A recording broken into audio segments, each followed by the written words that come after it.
I would like to acknowledge the traditional custodians of the land on which I live, the Yugambeh people, and recognize their continuing connection to the land and the community.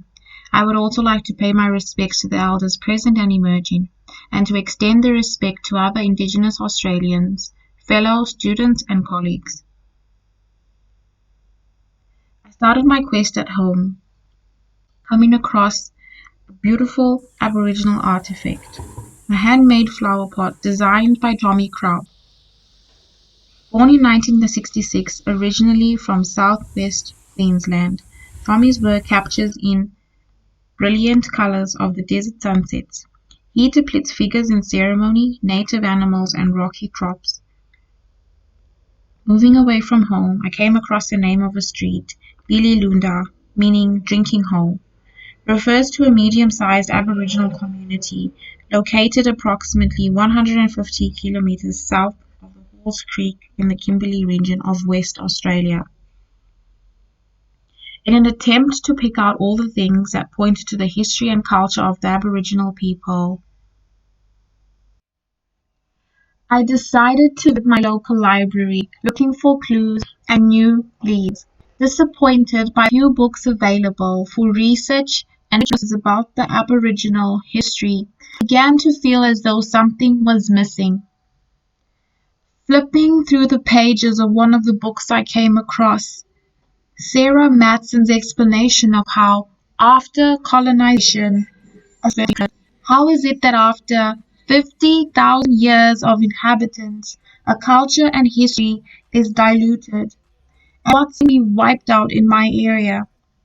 From my observations, I began to see how legislation and policy was developed to control the First Nations people, and through all the phases of invasion and colonization, a common thread has the ongoing resistance of Aboriginal Australians.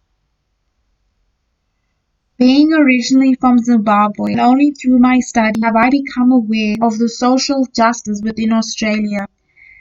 Diving deeper into the First Nations people, their history, along with their culture, has sparked an understanding of how complex social, history, and economic factors shape all our lives for better or worse, and how the call for social justice is needed. Removing social economic disadvantages, the fight closes the gap that does seem to be closing. To end it all, I leave you with a quote from Maxwell.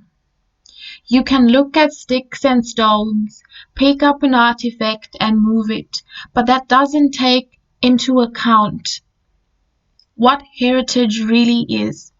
Heritage is also about the right of connection and celebration of our community of landscape.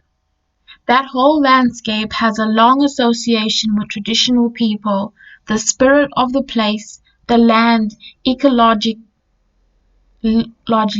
and none of that is being considered at the moment.